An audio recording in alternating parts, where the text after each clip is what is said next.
તારીખ 28/7/1996 પાલનપુરમાં ડોક્ટરી મશીનનું ઉદ્ઘાટન કર્યું. તે પ્રસંગે સ્વામી સચ્ચિદાનંદજી નું પ્રવચન, કેસેટ નંબર 169.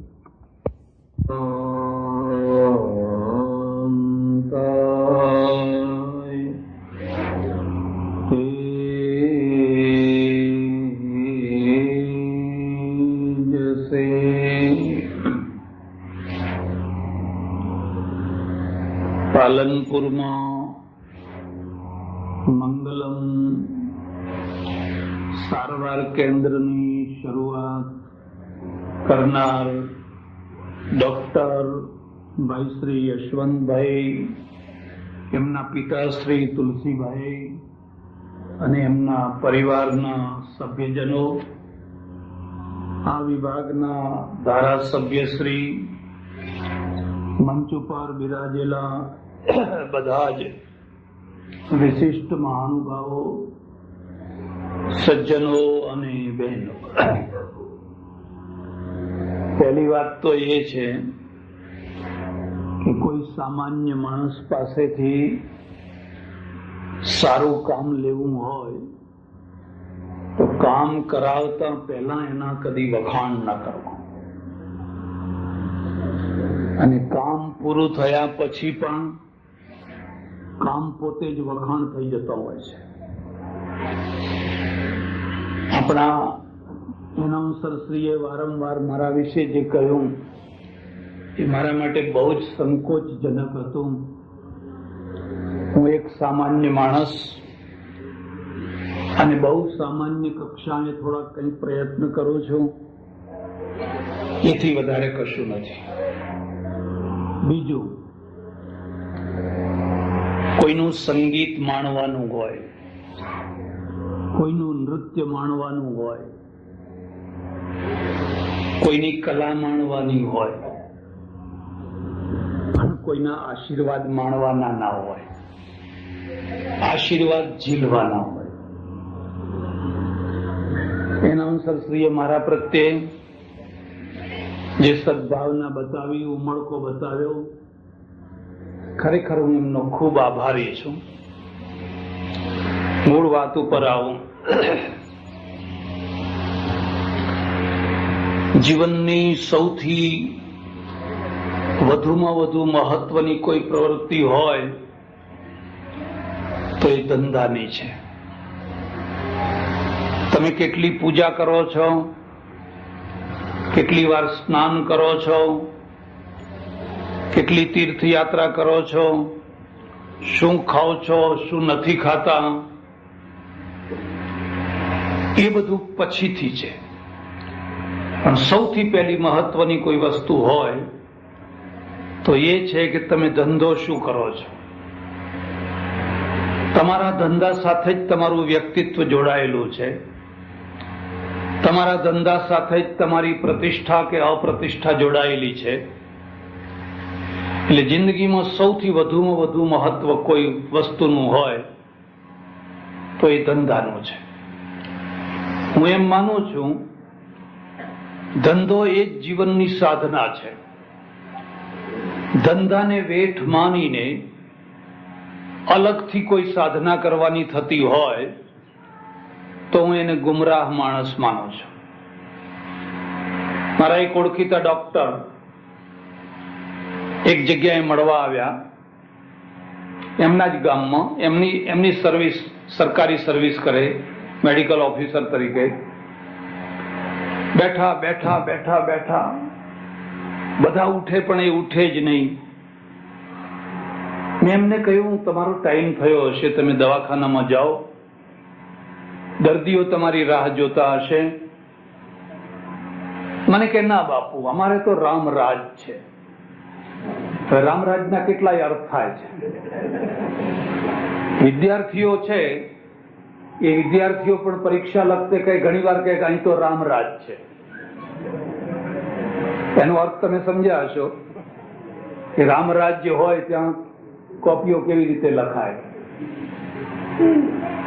મેં કહું કેમ રામરાજ્ય છે એટલે મને કે કમ્પાઉન્ડર બધું ચલાવે છે, મારી કઈ બહુ જરૂર રહેતી નથી, કમ્પાઉન્ડર હોશિયાર છે. તમે કહો આખો દિવસ તમે કરો છો શું? મને કે પેલું બુલેટ છે ને, એ બુલેટ લઈને ગામડે ગામડે ગાયત્રીનો પ્રચાર કરો છો. ગાયત્રીના પ્રચારમાં જ હું આખો દિવસ વ્યતીત કરું છું. જરા યાદ રાખો, આ માણસ છે એ પોતાની જે ડ્યુટી છે, જેનો એ પગાર લે છે, એને કશું મહત્વ નથી આપતો અને પોતાનું જે રાગાત્મક તત્વ છે એના માટે આખો દિવસ ફરે છે. ગાયત્રી સારી વસ્તુ છે, ગાયત્રીનો પ્રચાર થવો જોઈએ, હું એમાં સંમત છું, પણ ગાયત્રીનો પ્રચાર કોઈ દર્દીઓના ભોગે ન થવો જોઈએ, પોતાની ડ્યુટીના ભોગે ન થવો જોઈએ. અને જો દર્દીઓના ભોગે કે ડ્યુટીના ભોગે થતો હોય તો એ ધર્મ નથી પણ અધર્મ છે, એ પુણ્ય નથી પણ પાપ છે. આટલી સીધી વાત જ્યાં સુધી આપણે ન સમજતા હોઈએ ત્યાં સુધી એમ સમજવાનું કે આપણે જીવનથી દૂર ફેંકાયેલી પ્રજા છે. મારે આપને એ જ કહેવાનું છે, તમારો ધંધો એ જ તમારી સાધના છે, ધંધાથી અલગ કોઈ સાધના નથી. તમે તમારા ધંધાને જેટલો રિફાઇન કરશો એટલી જ તમારી સાધના ઉત્તમ થયા કરશે.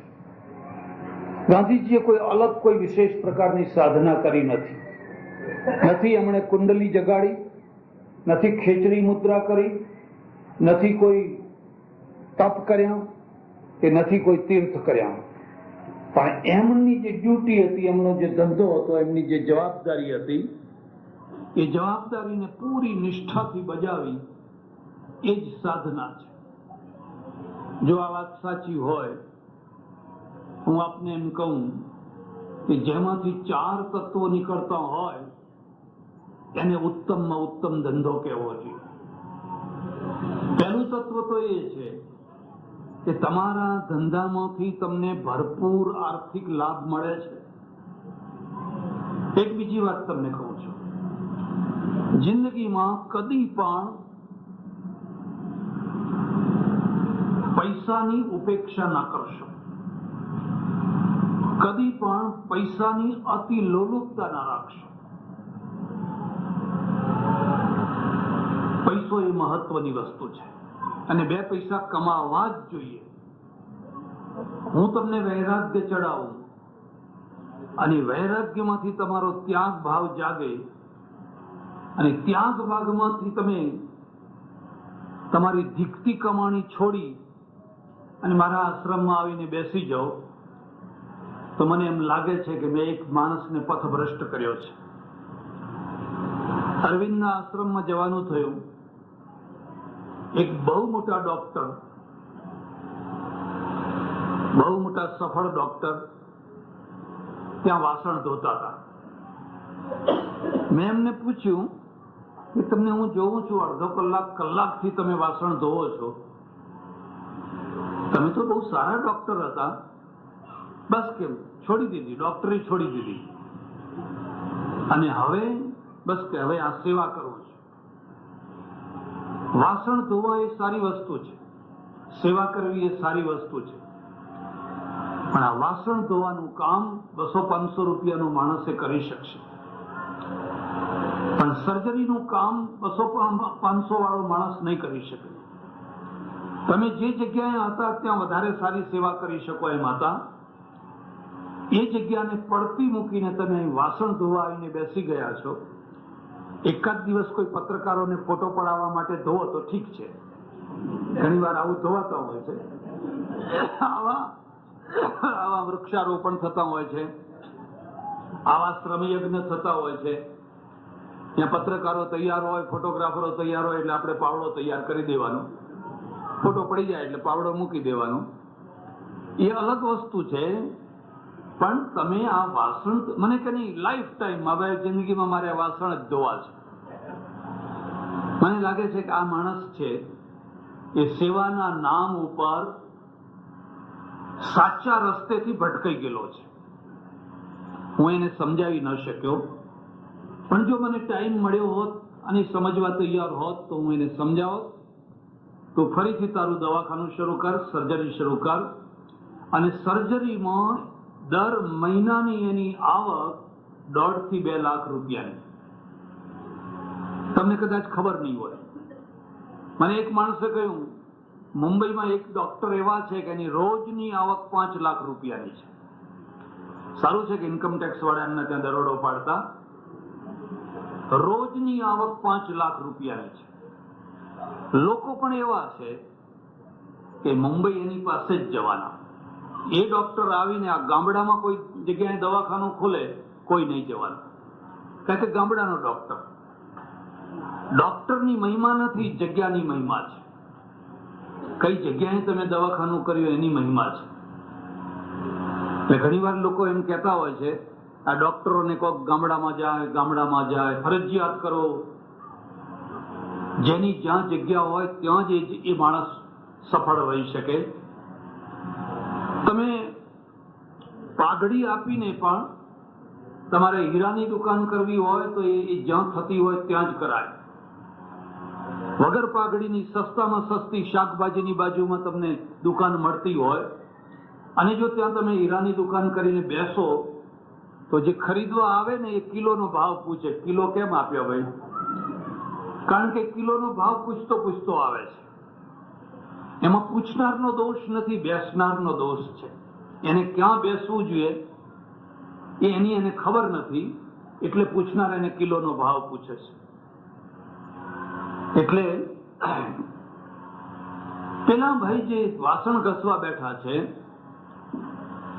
એકાદ દિવસ થોડા ટાઈમ માટે ઠીક છે, અને આખી જિંદગી જો વાસણ જ ઘસવા હતા તો તમારા સરકારના અને પબ્લિકના લાખો રૂપિયા તમારી પાછળ ખર્ચાય. એક ડોક્ટરને તૈયાર કરવામાં 30 થી 40 લાખ રૂપિયાનું ઇન્વેસ્ટ થાય છે.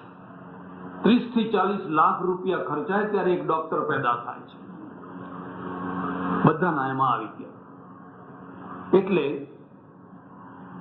પહેલી વાત તો એ છે કે તમે જિંદગીમાં સૌથી વધુમાં વધુ મહત્વ આપવાનું કોઈ તત્વ હોય તો પોતાનો ધંધો છે. અને ધંધાને તમે 4 દ્રષ્ટિએ મૂલવજો. એમાંથી તમને ભરપૂર આજીવિકા મળી રહે છે, સારામાં સારી આજીવિકા મળી રહે છે. એવું તો નથી કે તમે આખો દિવસ મહેનત કરીને મરી જાઓ અને સાંજે છોકરાના પેટ ભરાય કે 2 કપડાં ખરીદાય એટલી તમને આવક ના થતી હોય તો તમે ધંધો પસંદ કરવામાં કંઈક ભૂલ કરી છે. મારી દ્રષ્ટિએ ડોક્ટરી લાઈન, ડોક્ટરનો ધંધો એક એવો ધંધો છે કે મોટા ભાગે એમાં આર્થિક રીતે બહુ સારી આવક થતી હોય છે. હું કદી કોઈ ડોક્ટરને એમ નથી કહેતો કે તમે મફત દવા આપજો, એવું કદી નથી કહેતો. અને હું તમને એમ કહું છું કે કદી પણ બને ત્યાં સુધી કોઈની પાસેથી કશું પણ મફત લેવાની ઈચ્છા ના કરશો. એક વાર તમારા મગજમાં મફતની વૃત્તિ આવી ગઈ ને તો તમારું આખું વ્યક્તિત્વ બગડી જશે. ધૂળ પણ મફત અપાતી હોય તો લોકો તરત જ પડાપડી કરે કે લાવો લાવો લાવો, મારી લાવો, મારી બેનની લાવો, મારા ઘરવાળાની લાવો. મેં પરદેશમાં જોયું કશું મફત નહીં. અને કશું મફત નહીં એટલે એમાંથી એક પ્રજા ઊભી થતી હોય છે. એક પ્રજા ઊભી થતી હોય છે. તમારે સંડાસ જવું હોય તો એમાં 8 આના નાખો તો બારણું ઉઘડે, નહીં તો એમને એમ ના ઉઘડે. બાથરૂમમાં જવું હોય તો પૈસા ના, પણ ક્લીન ચોખ્ખો હોય, સરસ હોય અને નાખી શકે. આપણે ત્યાં બધું મફત, અને એનો એટલો મોટો દુરુપયોગ થઈ રહ્યો છે, એટલો મોટો દુરુપયોગ થઈ રહ્યો છે. હું તો તમને એમ કહું છું, આ છોકરા કોને જરા ચૂપ રખાવો કાં તો બહાર લઈ જાઓ. જેના હોય ને બીજાને સાંભળવા દો, જરા સમજાવો. છોકરા વાળા બહાર જાઓ. છોકરા ચૂપ નહીં રહે. તમારા છોકરાને જો સારામાં સારો સંસ્કારી બનાવવો હોય તો એને એક જ વસ્તુ શીખવાડી, બેટા કોઈ દિવસ કોઈનું મફતનું ના લઈશ. બસ તમે આટલું શીખવાડો એટલે બહુ થઈ ગયું. તમે અંગત પેદા કરશો, તમે હનુમાન પેદા કરશો. એ રોજ ગીતા પાઠ કરે તો ભલે સારું છે, મંદિરે જાય તો સારું છે, પણ આટલું જો એ શીખ્યો તો બહુ મોટું શીખી ગયો. એ મારા દેશમાં સૌથી મોટી આ મુશ્કેલી છે. ના, પાણી નથી. મફત હજુ સારું છે. કદાચ કોઈના હાથ પગ લૂલા લંગડા હોય, આજીવિકા ના હોય, ધંધો ન ચાલતો હોય અને લાચાર સ્થિતિમાં માણસ મુકાઈ ગયો હોય, થોડા દિવસ કદાચ એને મફતનું ખાવું પડે તો ભલે ખાય, પણ એને શીખવાડજો કે તું કદી કોઈનું હરામનું ના લઈશ. આટલું તમે શીખવાડ્યું ને શીખ્યો તો આખી જિંદગી એ શીખી લીધું એને. આપણા મુશ્કેલી એ છે કે આપણે બાકીનું બધું શીખવાડીએ છીએ, આ બે નથી શીખવાડતા. અને આ એને એટલું શીખવાડીએ છીએ કે જો બેટા ડુંગળી ના ખવાય હો, લસણ ના ખવાય હો, ફલાણું ના ખવાય હો, ફલાણું ના ખવાય હો, બધું શીખવાડીએ છીએ. અને એને એ નથી શીખવાડતા કે લાંચ ના ખવાય, કાળું વ્યાજ ના ખવાય, એ નથી શીખવાડતા. અને એમાંથી અહીં બધા કૌભાંડો ઉપર કૌભાંડો નીકળે છે. કૌભાંડો ઉપર એ બધા ધાર્મિક માણસો છે, પૂજા પાઠ કરનારા છે, હોમ હવન કરનારા છે. એ બધા નાસ્તિક નથી, રોજ દીવો ધૂપ બધું કરનારા છે. પણ જે ખરું શીખવાનું હતું ને એ શીખ્યા નથી ને કોઈએ શીખવાડ્યું નથી. તમને સારી આજીવિકા મળવી જોઈએ. આ દેશનો માણસ ખૂબ કમાતો હોય, એના ચહેરા ઉપર લાઈટ હોય, લાંબો હાથ કોઈની પાસે કરવાની એને જરૂર ના હોય, એવો નાગરિક આપણે ઈચ્છીએ. પણ એટલી આજીવિકા એ ધંધો નથી. એ ધંધાની સાથે એક બીજી વસ્તુ જોડાયેલી છે. તમારા ધંધાની અંદર પ્રતિષ્ઠા છે કે પ્રતિષ્ઠા વિનાનો ધંધો છે? એવા ઘણા ધંધા છે જેમાં આવક છે પણ પ્રતિષ્ઠા નથી. તમારે એને છુપાવવો પડે,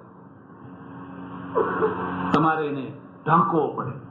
તમે શું ધંધો કરો છો?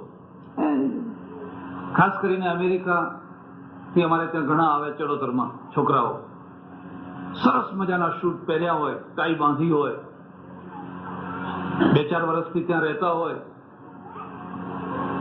જ્યુસ પી પીને આખો ચહેરો બદલાઈ ગયો હોય. લોકો પૂછે શું કરો છો? કે જોબ કરીએ છીએ. બસ જોબમાં બધું આવી ગયું. પણ શાની જોબ છે? એટલે જોબમાં બધું આવી ગયું. અમારા એક પાટીદારનો છોકરો, મેં કહ્યું અલ્યા તમે બધાને જોબ જોબ જોબ જોબ કરો છો, પણ તું કઈ જોબ કરે છે? તો મને કે કહું ખરો, પણ કોઈને ના કહો તો કહું. મેં કહું જ્યાં નહીં કહેવા જેવું હશે ત્યાં નહીં કહું, પણ સભામાં કહીશ, તારું નામ લીધા વિના. મને કે માછલાના ભીંગડા છોલવાનો ધંધો કરું છું. આવડા માછલા હોય ને દુકાને બેસું છું અને આવડો મોટો છરો લઈને એના ઉપરના ભીંગડા આખો દિવસ છોલીને બોક્સમાં મૂકે રાખવાના, પેકિંગ કરવા માટે. અલ્યા પાટીદારનો દીકરો થઈને આવો ધંધો કરે છે? મને કે શું કરે? બીજી જોબ ના મળી તો આ જોબ કરી, કઈ ભૂખે તો રહેવાય નહીં. સારું છે કીધું. આ તો જો લોકોને ખબર પડે તો તને કોઈ કન્યા ના આપે. એટલે તો હું કઉ છું જોબ કરું છું. એટલે તો હું કહેતો નથી કે શું ધંધો કરો છો. એવા ઘણા ધંધા છે જે ધંધાની સાથે પ્રતિષ્ઠા નથી, કીર્તિ નથી, યશ નથી, આબરૂ નથી. અને એક બીજી વાત યાદ રાખજો, સંસારનું સૌથી મોટામાં મોટું કોઈ સુખ હોય ને તો એ ક્રેડિટનું સુખ છે. પૈસાના સુખ કરતા ક્રેડિટનું સુખ વધારે છે. એ આગળ ને આગળ તમારા માટે કામ કરશે. તમે જ્યાં જશો ત્યાં તમારી ક્રેડિટ આગળથી પહોંચેલી હશે અને તમારા માટે ફલાણા ભાઈ આવ્યા, આવો આવો આવો, પાણી લાવો, ચા લાવો, શરબત લાવો, રહેવાની વ્યવસ્થા, બધી વ્યવસ્થા. તમારા બાળકને આ શીખવાડજો, બેટા ક્રેડિટના સુખ જેવું કોઈ સુખ નથી અને ક્રેડિટ જાય એના દુઃખ જેવું કોઈ દુઃખ નથી. ધંધો એવો હોય કે જેની અંદર તમને ક્રેડિટ મળતી હોય. ડોક્ટર આવ્યા એટલે તરત જ લોકો ખુરશી આપે, લાવો ખુરશી લાવો. આ એક સામૂહિક ક્રેડિટ છે. અમેરિકામાં છે. અમેરિકામાં તમે ફરતા હો અને ઇન્ડિયન દેખાતા હો એટલે તરત જ ગોરી પ્રજા એમ કે તમે ડોક્ટર છો ને, એટલે ત્યાં એમ માને છે કે ઇન્ડિયનો બધા ડોક્ટર જ હોય છે. એટલા મોટા પ્રમાણમાં ત્યાં આપણા ડોક્ટરો છે. જોકે હવે થોડા અંકુશ આવી ગયા છે, પણ પહેલા એટલા મોટા પ્રમાણમાં ડોક્ટરો કે ઇન્ડિયનને જુએ એટલે એમ સમજે કે કોઈ ડોક્ટર જ છે. એની એક બહુ મોટી ક્રેડિટ છે. તમે પ્રોફેસર છો, તમારી એક ક્રેડિટ છે. તમે કોઈ શેઠ છો, શાહુકાર છો, તમારી એક ક્રેડિટ છે. પણ તમે કંઈક એવા પણ ધંધામાં હો તમારી કોઈ ક્રેડિટ ના હોય, કોઈ તમારી સાથે વાત કરવા તૈયાર ના હોય, એવાય ધંધા હોય છે. ઘણા લોકો લોહીના ધંધા કરતા હોય, લોહી વેચવાના ધંધા કરતા હોય, એ ધંધા છે. કતલખાનાનો ધંધો છે, આ ઢોરણ ચડાવવાનો ધંધો છે, એ ધંધો છે. એની ક્રેડિટ ના હોય. કદાચ 2 પૈસા એને મળે, પણ એના માટે લોકો ખુરશી ના લાવીને મૂકે. ઓહો કતલખાના આયા શેઠ આવો એમ કરીને એમના માટે કોઈ ખુરશી ના મૂકે. પેટ ભરાય એના, પણ ક્રેડિટ થી છે ને જીવન ભરાતું હોય છે. આ બીજી વાતને યાદ રાખજો. જીવનના કેટલાય વેક્યુમ છે, એમાંનું સૌથી મોટામાં મોટું વેક્યુમ ક્રેડિટનું વેક્યુમ છે. મારા એવા ઘણા ઓળખીતા શેઠ છે, કરોડાધિપતિઓ છે, ક્રેડિટ કોડી, પૈસા કરોડ રૂપિયા, ક્રેડિટ બિલકુલ. એનું કારણ જાણો છો? એનું પહેલું કારણ તો એ છે કે એમના ઘેર કદી કૂતરાને રોટલો નથી મળતો. માણસને તો શું મળવાનો હતો? તમે મહેમાન થઈને ગયા હો ને તો એ સામે આવે, બારી આવીને ઉભા રહી જાય. એમના કે આવો અંદર બેસો, એમના કે બારી કેમ આવ્યા હતા, કે ઓફિસે આવજો, ઓફિસે આવજો, એટલે બારીએથી જ વિદાય કરી દે. એ કદી એનું રસોડું ઉદાર નથી. કરોડ રૂપિયાનો માલિક છે, પણ તમે સારામાં સારા કામ માટે 2 પૈસાનો ફાળો લેવા જાઓ ને, તરત જ લમણે હાથ દઈને કે હમણાં બહુ મંદી ચાલે છે, હમણાં બહુ મંદી ચાલે છે. હું કહું તારા બાપ ગોતરમાં કદી તેજી આવી હતી? ત્યારે જ્યારે જુઓ ત્યારે મંદી મંદી મંદી. આ માણસની પાસે કરોડો રૂપિયા છે, ક્રેડિટ બિલકુલ નહીં. એ ક્રેડિટનું વેક્યુમ છે. કેટલાક માણસો એવા હોય કે એના પૈસા ઓછા હોય પણ ક્રેડિટ છલકાતી હોય, એની આબરૂ છલકાતી હોય, એનું નામ ચાલતું હોય. ડોક્ટરનો ધંધો એક એવો છે કે જો તમે ધારો બહુ સરળતાથી અમે ક્રેડિટ ઊભી કરી શકો છો. અને ક્રેડિટ કેવી છે? તમારી સફળતાની ક્રેડિટ, તમારા વિશ્વાસની ક્રેડિટ, તમારી પ્રામાણિકતાની ક્રેડિટ.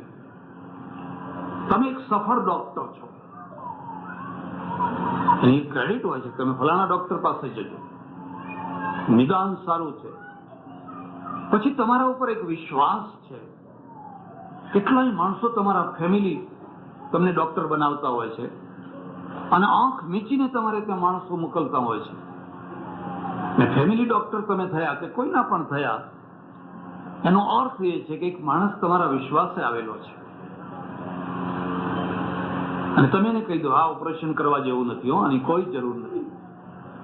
અમારે તો એક ડોક્ટર એવા છે, કોઈ પણ માણસ જાય કદી પણ ખોટું નહીં કરવાનું, કદી પણ ખરાબ કામ નહીં કરવાનું. એક ડોક્ટર એવા હતા કે તમે ગમે તેવા પેશન્ટને લઈ જાઓ, ઓપરેશન વિના વાત નહીં કરવાની, ઓપરેશન વિનાની વાત નહીં કરવાની. હમણાં અમારા ગામની એક ગરીબ દીકરી, ગરીબમાં ગરીબ દીકરી, પૈસા ભરવાની તાકાત નહીં, એના ત્યાં લઈ ગયા અને કહ્યું સાહેબ આશ્રમ પૈસા ભરવાનો છે, બિલ ગરીબ છું, બાપુએ કહ્યું છે. ના કે આ તો સિઝેરિયન કરવું પડશે, ઓપરેશન તો કરવું જ પડશે. બધું તૈયાર કર્યું, બધું તૈયાર કર્યું. ચેકો મૂકવાની તૈયારી હતી અને લાઇટ ગઈ એટલે થોડો ટાઈમ બંધ રાખ્યો. એ જ ટાઈમમાં ડિલિવરી થઈ ગઈ, સહજ રીતે ડિલિવરી થઈ ગઈ એ જ ટાઈમમાં. શું કહેશો તમે? એક ડોક્ટર એવો હોય છે જે પોતાનો એક વિશ્વાસ ઉભો કરતો હોય છે, જેમ ભગવાનની પાસે માણસ જાય, દુઃખી માણસ મંદિરમાં જઈને રોક અકળ કરે, એમ દુઃખી માણસ ડોક્ટરની પાસે જઈને રોક અકળ કરે. અને ડોક્ટર એક વિશ્વાસ લઈને બેઠો છે. એક બીજી વાત પણ યાદ રાખજો, આ જે વારંવાર ઓપરેશન કરનારા ડોક્ટર હતા, એને જયારે પેટલાદ છોડવું પડ્યું ત્યારે રાતની બસમાં જવું પડ્યું. કોઈ મૂકવા આવનાર માણસ નતો કે સાહેબ તમારી બેગ હું લઈ લઉં. કોઈ બેગ ઉપાડનાર માણસ નતો. અને જે માણસ આટલા વર્ષોથી આજે સાચી રીતે કામ કરે છે, એના ઘરમાં પૈસા છે અને ક્રેડિટ છે. દર્દી એના ત્યાં જઈને ઉભો રહેતો હોય છે. એને વિશ્વાસ છે કે આ ડોક્ટર કદી પણ ખોટું કામ કરશે. ડોક્ટરની એક લાઈન એવી છે કે તમે ત્યાં એક બહુ મોટી ક્રેડિટ ઊભી કરી શકો છો, બહુ મોટો વિશ્વાસ ઊભો કરી શકો છો. અને વિશ્વાસના દ્વારા તમે હજારોના ભગવાન થઈ શકો છો. હજારોના ભગવાન, સ્થાયી ભગવાન થઈ શકો છો. કેટલા દર્દો, કેટલી જાતના, કોઈ ગુપ્ત દર્દો, કોઈ પ્રગટ દર્દો, કોઈ ફલાણા દર્દો, કોઈ ફલાણા દર્દો. માણસ રોતો રોતો જાય છે. પણ આ માત્ર બે વસ્તુઓ જ એમાં નથી, એમાં એક ત્રીજી વસ્તુ છે. તમારો ધંધો એવો હોવો જોઈએ જે તમારા નોલેજને વધાર્યા કરે. તમારા નોલેજ ઉપર પૂર્ણ વિરામ મુકાઈ જાય એવો ધંધો ન હોવો જોઈએ. ખોટું ન લગાડશો, પણ મારી વાત માનો તો ઘરમાં કદી પણ વ્યાજવટાનો ધંધો ન કરશો. એમાં નોલેજ વધવાનું જ નહીં.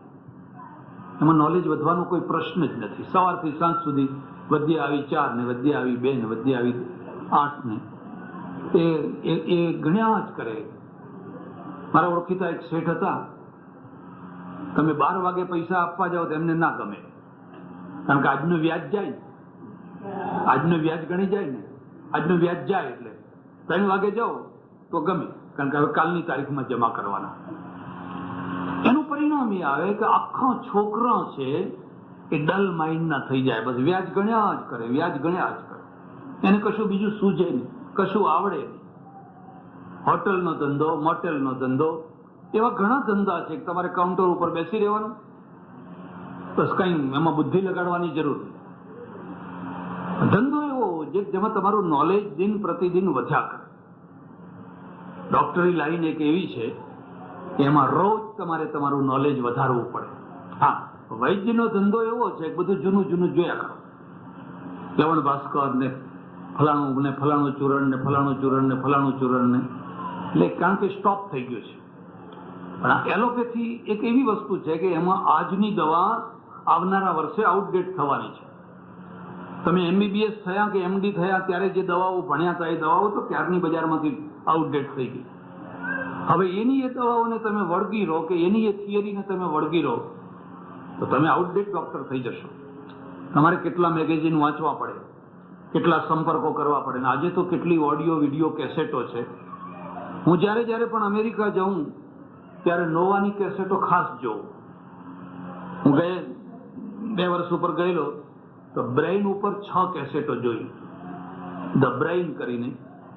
અને તમને એટલું બધું જ્ઞાન મળે, 1000 પુસ્તકો વાંચવાથી ના મળે એ એક આ કેસેટોથી મળી જાય કે તમારા કયા કયા ફંક્શનો ક્યાં છે, મેમરી ફંક્શન ક્યાં છે, તમારી વાસનાનું ફંક્શન ક્યાં છે, તમારું ફલાણું ફંક્શન ક્યાં છે, અને કેવી રીતે મરી જાય છે, અને કેવી રીતે ડલ થઈ જાય છે, અને કેવી રીતે ફલાણું થઈ જાય છે.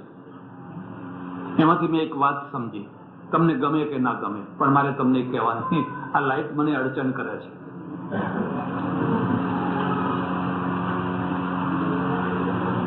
એને એમ બતાવ્યું કે જે બહુ ધ્યાન કરનારો માણસ છે, પછી તમે વિપશ્યના કરતા હો કે પ્રેક્ષા ધ્યાન કરતા હો કે કોઈ પણ ધ્યાન કરતા હો, જે બહુ ધ્યાન કરનારો માણસ છે એના વાસના ફંક્શનની ઉપર ટોર્ચર કરે છે.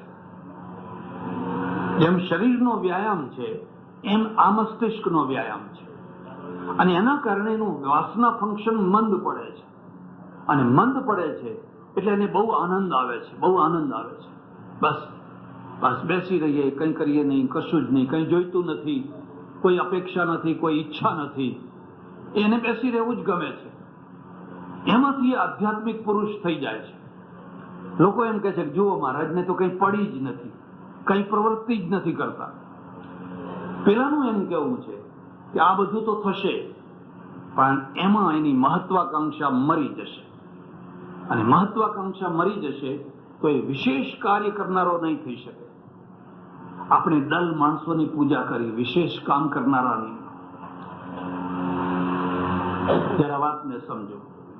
14મી 15મી શતાબ્દી, મારું પુસ્તક એક વાંચજો, અહીંયા નહીં હોય. ભારતમાં અંગ્રેજોના યુદ્ધો. અંગ્રેજોએ ભારતમાં 37 યુદ્ધો કર્યા. અંગ્રેજો કેવી રીતે અહીંયા આવ્યા, પોર્ટુગીઝ કેવી રીતે આવ્યા, થોડીક વાતો મેં લખી છે. 14મી 15મી શતાબ્દીમાં આ યુરોપની પ્રજા દરિયો ડખોળતી હતી, વગર નકશે, કોઈ નકશો નહીં, કોઈ હોકાયંત્ર નહીં, અને આખો દરિયો ડખોળતી હતી. કેટલા માણસો મરી ગયા. એમ કરતા કરતા કરતા એક ટાઈમે આવ્યો, વાસ્કો ડી ગામા ભારત પહોંચ્યો. 9 મહિને એને આખા આફ્રિકાનું લાંબુ ચક્કર લગાવીને ભારતમાં આવ્યો. પછી તો બધા ઘણા શરૂ થઈ ગયા, પણ બરાબર એ જ ટાઈમે ભારતમાં શું થતું, તમે 14મી 15મી 16મી શતાબ્દી જુઓ તો ભારતની અંદર જે ક્રીમ વર્ગ હતો, ઊંચામાં ઊંચો જે ક્રીમ વર્ગ હતો, કેરળથી માંડીને કાશ્મીર સુધીનો, એ બધો વર્ગ હિમાલય તરફ ભાગતો, સીધો હિમાલયમાં, અને હિમાલયમાં જઈને પલાઠી વાળીને બેસતો. લોકો એમની પાસે ઉભરાતા હતા, એ લોકોને એ સમજાવતા હતા કે તમે બધા પલાઠી વાળો, અને લોકો પલાઠી વાળતા થયા. પેલા દરિયો ડખોળતા રહ્યા, આપણે પલાઠી વાળતા હતા, આપણે પલાઠીની પૂજા કરી. એટલે દેશ આખો મહત્વાકાંક્ષા વિનાનો નિષ્ક્રિય બન્યો. આજે હું પલાઠી વાળીને બેસું, ભોંયરામાં બેસી રહું, લોકોની લાઈન લાગે આશીર્વાદ લેનાર. મારા એક ઓળખીતા મહાત્મા છે, વધારે ટાઈમ ભોંયરામાં જ રહે છે. તો મેં કહ્યું કે તમે ભોંયરામાં કરો છો શું? મને કે ઊંઘું છું. તમે કહો ઊંઘવું જ હોય તો પછી બહાર ઊંઘો ને. મને કે ના, તો આ લાઈન લાગે છે ના લાગે. પણ બહાર તો તમારો માણસ કહેતો હોય છે કે મારા ધ્યાનમાં છે. મને કે નિદ્રા સમાધિ સ્થિતિ, ઊંઘવું એ નિદ્રા એ ધ્યાન જ છે. મને કે હું નથી પૂજાતો, મારું ભોંયરું પૂજાય છે. કૃતિ નથી પૂજાતી, અકૃતિ પૂજાય છે. તમે એક બહુ મોટો ડલ વર્ગ ઉભો કરી દીધો, બિલકુલ ડલ વર્ગ, અને એને પૂજાની જગ્યાએ બેસાડી દીધો, એની આરતી ઉતારવા લાગ્યા.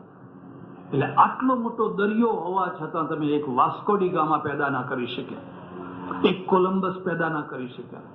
તમારી બાજુમાં ઓસ્ટ્રેલિયા ખાલી પડ્યો હતો. આંદામાન ને નિકોબારની આપણને ખબર નથી, તો અંગ્રેજોએ આપણને આપ્યા. અને આખો 3 ભારત થાય એટલો મોટો ઓસ્ટ્રેલિયા ખાલી પડ્યો હતો. કોઈને કશી ખબર નહીં. હા, એક જ ખબર છે કે કુંડલી શક્તિ કેવી રીતે જાગે છે, ને પછી અહીંથી આત્મા ક્યાં જાય છે, પછી કયા લોકમાં જાય છે, અને આ લોકની કોઈ ખબર જ નહીં. અને પેલા પરલોકમાં જે ગયા એને કોઈ પાછા સમાચાર આપ્યા જ નહીં કે હા ભાઈ આ રસ્તે તમે આવજો, એવા કોઈ સમાચાર આપ્યા. કદી પણ પ્રજાનું પતન કુકર્મોથી નથી થતું હતું. મારી વાતને સમજજો. પાલનપુરની વસ્તી દારૂડિયા થઈ જાય તો પાલનપુરનું પતન નહીં થાય. પણ એનો અર્થ એવો નથી કે હું તમને એમ કહેવા માંગુ છું કે તમે બધા દારૂડિયા થઈ જાઓ, એવું હું કહેવા નથી માંગતો. કારણ કે આબુ નજીકમાં જ છે, રાજસ્થાન આબુ નજીકમાં છે. ત્યાંથી લોકો અહીં દવા લેવા આવે ને અહીંના લોકો ત્યાં બીજી દવા લેવા જાય. આખો આબુ તો ગુજરાતીઓથી જ ચાલે છે. હું એમ કહેવા નથી માંગતો, પણ હું તમને એમ કહેવા માંગુ છું કે આ જે આપણે જેને હલકા કામો કહીએ છીએ એનાથી પ્રજાનું પતન નથી થતું હતું. પ્રજાનું પતન થતું હોય છે બનાવટી આદર્શોથી, બનાવટી લક્ષ્યોથી. એને એકવાર બનાવટી આદર્શો આપી દો ને પ્રજા મરી જવાની. એને તમે જીવાડી નહીં શકો. દારૂડિયાને દારૂ છોડાવી શકાય. એને પોતાને પસ્તાવો થતો હોય છે, ઘરે રે હું દારૂ પીવું છું. પણ આ બનાવટી આદર્શો જે તમારા મગજમાં બેસાડી દેવામાં આવ્યા હોય એને કાઢે કોણ? એક કાઢનારો હોય ને 1000 નાખનારા હોય, 1000 જણા પાછા નાખનારા હોય. ભારતનું પતન આ રીતે થયું છે. એટલે ધંધો એવો હોવો જોઈએ જે ધંધામાં તમને રોજ નવું નવું જ્ઞાન તમારે વિકસાવવું જ પડે. જે મશીનનું આજે આપણે ઉદ્ઘાટન કર્યું છે, લગભગ 1 કરોડ એની કિંમત બધું થઈને થાય. ક્યાં હતું? શું જરૂર હતી? 50 વર્ષ પહેલા શું હતું? હું ગામડામાં જન્મેલો અને મને ખબર છે બધા ઉકાળા કરી કરીને પીતા. બધા આ વેલા લાવે, પાંદડા લાવે, ફલાણું લાવે, ફલાણું લાવે, બધા ઊંટ વૈદા એ ત્યાં સુધી કરે જ્યાં સુધી માણસ મરી ના જાય. ત્યાં સુધી ઉકાળા પીવડાય પીવડાય પીવડાય કરે. રિસર્ચ ક્યાં? લેબોરેટરી ક્યાં? એક તરફ આ ઉકાળા પીવાના, બીજી તરફ નાની મોટી ડેરીઓ હોય ત્યાં બાધા રાખવાની. આ રોગના બધા રોગના દેવ બધા, જાત જાતના રોગના દેવ બધા. અને આ બધું કર્યા કરવાનું. વરસાદ ના આવતો હોય તો કંઈ કરવાનું, ને વરસાદ વધારે આવતો હોય તો એને અટકાવી દેવા માટે કંઈક કરવાનું. પશ્ચિમ જે છે એ લેબોરેટરીમાંથી નીકળ્યું. આપણું વ્યક્તિત્વ મંદિરમાંથી નીકળે છે. એટલે આજે આપણે મંદિર માટે લડી મરીએ છીએ. પેલાનું વ્યક્તિત્વ લેબોરેટરીમાંથી નીકળે છે. અને લેબોરેટરીમાંથી નીકળેલું જે વ્યક્તિત્વ છે આખી દુનિયા ઉપર છવાઈ ગયું. આપણે આપણી જાત ઉપર છવાઈ નથી શકતા. એટલે આ એક લાઈન એવી છે, ડોક્ટરી લાઈન એવી છે કે તમારે સતત નવું નવું નવું નવું જ્ઞાન પ્રાપ્ત કરવું જ જોઈએ. નવી દવાઓ, નવી થિયરી, નવી માન્યતાઓ. કારણ કે આ એક જીવંત પ્રક્રિયા છે. દર વર્ષે પોતાની ભૂલો સ્વીકાર કરે છે. ભાઈ અત્યાર સુધી આપણે એપીસી આપતા હતા, પણ હવે એપીસીમાં આ દોષ આવે છે. એટલે હવે એપીસીની જગ્યાએ આ દવા શરૂ કરો, એની જગ્યાએ આ શરૂ કરો. કારણ કે રિસર્ચ કરે છે એટલે ભૂલો સ્વીકાર કરે છે. આપણે રિસર્ચ નથી કરતા એટલે આપણી જૂની દવાઓ કોઈ પણ ભૂલ ભરેલી છે એવું કદી સ્વીકાર જ નથી કરતા. આપણે એવો સ્વીકાર નથી કરતા કે ફલાણી દવા ભૂલ ભરેલી છે. મારે એક સંમેલનમાં જવાનું થયેલું. હું કશું જાણું નહીં, પણ મને અધ્યક્ષ બનાવ્યો. મેં કહ્યું ભાઈ કોઈ સારા મોટા વૈદ્ય હોય એને અધ્યક્ષ બનાવો. કે ના ના ના, તમને બનાવવા છે. ઘણા લોકો ભૂલ કરી બેસતા હોય છે. પછી એક ભાઈએ મને બહુ જનૂન પૂર્વક માઇકમાં પ્રવચન કર્યું. ભગવાન ચરક, ભગવાન સુશ્રુત, 333 જ દવાઓ બતાવી છે. 34મી કોઈ દવા જ નથી. બાકીનું બધું તોડી ફોડીને ફેંકી દો. 333 જ દવાઓ છે. મેં બહુ નમ્રતાથી એમને મારા પ્રવચનમાં કહ્યું કે તમે ભલા થાઓ. ચરક ઋષિ હતા, સુશ્રુત ઋષિ હતા. કોઈ માણસને તમે ભગવાન ના બનાવો. ભૂલે ચૂકે કદી પણ કોઈ માણસને ભગવાન ના બનાવો. કારણ કે ભગવાનની ભૂલ ન કઢાય. અને જેની ભૂલ નીકળે એ ભગવાન ના હોય. અને જેની ભૂલ નહીં કઢાય એનો સુધારો નહીં થાય. અને જેનો સુધારો નહીં થાય આપોઆપ મરી જશે. એને મારવો નહીં પડે, આપોઆપ મરી જશે. આ રોડ ઉપર કઈ ગાડીઓ ચાલવાની જેના મોડલ નવા હશે? 50 વર્ષથી એમ્બેસેડર ચાલતી હતી. ખડખડ ખડખડ ખડખડ ખડખડ ખડખડ. હજુ બીજા 50 વર્ષ વાંધો આવે એવો નતો, પણ તરત જ નવા મોડેલો આવવા માંડ્યા. હવે કાં તો એ સુધરે અને કાં તો કાળની સાથે મરી જાય. જે સુધરશે એ જ જીવશે. તમારે તમારી ફેક્ટરીમાં, તમારા કપડામાં, તમારા ઘડિયાળમાં, તમારા માઇકમાં એક જગ્યાએ નવા નવા મોડેલો લાવવા જ પડશે. અને લાવશો તો ટકશો, નહીં તો જાપાન તમારા ઉપર ફરી વળશે. પરદેશો તમારા ઉપર ફરી. અત્યારે ફરી કેમ વળ્યા છે? આપણી પોતાની ગાડી કે ચાલે છે? તમે રોડ ઉપર ઉભા રહીને કોને કે ભાઈ આ આપણી ગાડી કાં તો કોઈ રોયલ્ટીથી બનાવીએ છીએ, કાં તો કંઈ એસેમ્બલ કરીએ છીએ, કાં તો કંઈ કરીએ છીએ, તો આપણી ક્યારે બનશે? મારા દેશનો વિજ્ઞાન વાળો જયારે લેબોરેટરીમાં જશે ત્યારે એવી ગાડી બનાવશે ત્યારે પછી મેડ ઇન ઇન્ડિયા અમેરિકામાં ફરતી હશે, આખી દુનિયામાં ફરતી હશે. જાપાન કેમ દુનિયામાં ફરે છે? જાપાન લેબોરેટરીમાંથી નીકળ્યું. એટલે ધંધો એવો હોવો જોઈએ. મેં કહ્યું ભાઈ, ચરક ઋષિ છે અને ઋષિનો અર્થ થાય છે હંમેશા પોતાની અલ્પતાનો સ્વીકાર કરે, પોતાની ભૂલોનો સ્વીકાર કરે. કોઈ કહે તો એને કે નાતે સારું કર્યું. ચોથી ને છેલ્લી વાત કહીશ. તમારા ધંધામાં સારામાં સારી આવક હોય, તમારા ધંધાની સારામાં સારી ક્રેડિટ હોય, તમારા ધંધામાં રોજ નવું નવું જ્ઞાન પ્રાપ્ત કરવાની જરૂરિયાત હોય, પણ જો માનવતા ના હોય, હ્યુમેનિટી ના હોય, ઇન્સાનિયત ના હોય,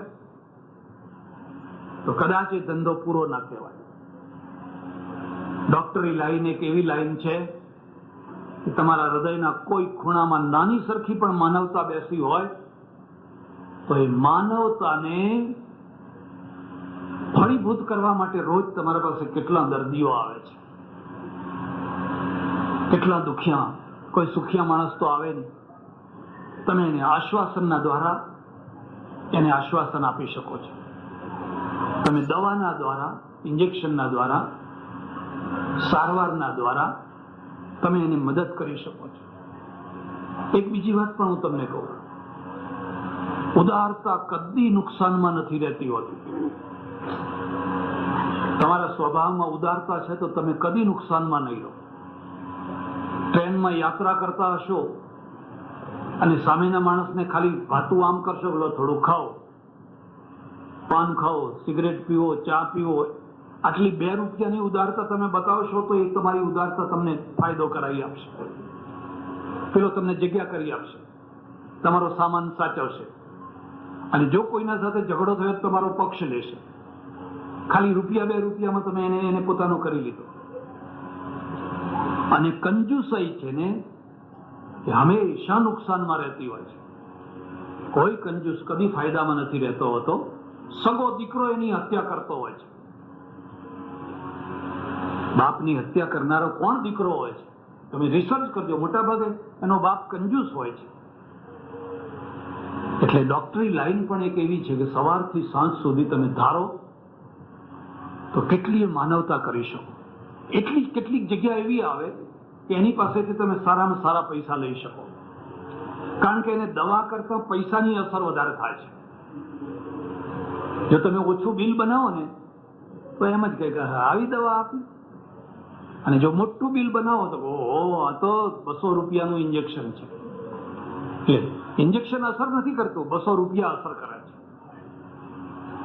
તમે કદાચ નામ સાંભળ્યું છે, પશ્ચિમ બંગાળમાં એક બહુ ફેમસ ડોક્ટર થયા, બિમલ રોય, મુખ્યમંત્રી પણ રહેલા. પૂર્વ પાકિસ્તાનમાંથી બધા એમની પાસે દવા કરાવવા આવે. MBBS થયેલો છોકરો છે. એ છોકરો એ ડોક્ટરની પાસે ટ્રેનિંગ લેવા ગયો 6 મહિના. એટલે એને ટ્રેનિંગ આપે. બન્યું એવું, એક મારવાડી શેઠાણી, આવું ભારે શરીર, આટલે બધી ફાંદ પડેલી, આખા શરીર ઉપર 2 કિલો સોનું, અને ડોક્ટર પાસે આવે. મથ્થો દુખે.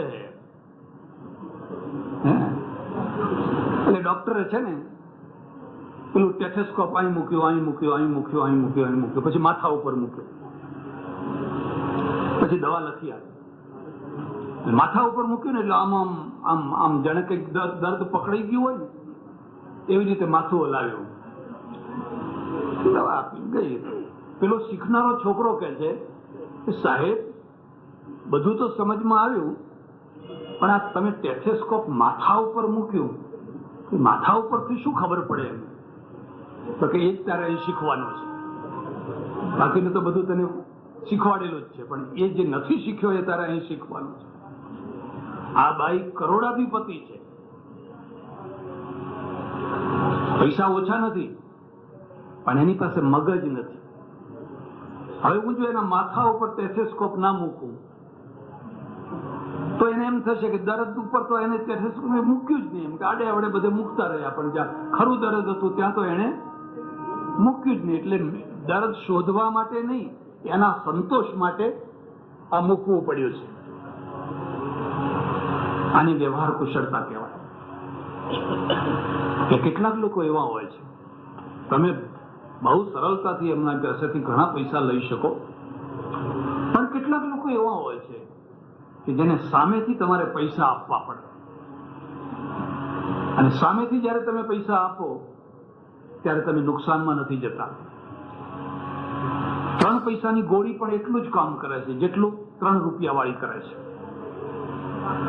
3 પૈસાની ગોળી હોય એ પણ એ જ કામ કરે છે. એને સસ્તી દવા આપો, ફ્રી આપો, તમારી એટલી એડવર્ટાઇઝ કરશે, એટલી એડવર્ટાઇઝ કરશે, એટલી એડવર્ટાઇઝ તમે પેપરમાં જાહેર ખબર આપીને નહીં કરી શકો, એ તો એટલો પ્રચાર કરશે કે ડોક્ટર તો ભગવાન છે, ડોક્ટર તો આવા છે.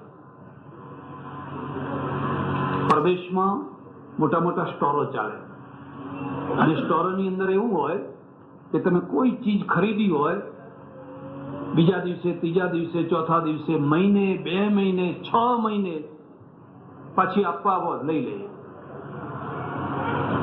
આપણા ભાઈઓ હવે આનો ખૂબ દુરુપયોગ ઉઠાવી રહ્યા છે. નવા ને નવો શૂટ ખરીદે, ભારતમાં આવે, 3 મહિના ફરે, પછી જઈને પાછો આપી આવે. લઈ લે, પેલા લઈ લે, 3 મહિના પહેરેલો કહી દે ભાઈ આ તો મને પસંદ નથી, કેટલીક વાર બ્લેડથી ચીરો મૂકીને આપી. તો મેં એક વાર કહ્યું કે આવી રીતે તમે લઈ લો છો પાછા, તો તમારો સ્ટોર દેવું નથી કાઢતો? મને કે ના, આ બિઝનેસ ટ્રીક છે, આનાથી અમને લાભ થાય છે. આવા 1/2% માડ વસ્તુઓ પાછી આવતી હશે, 1/2%.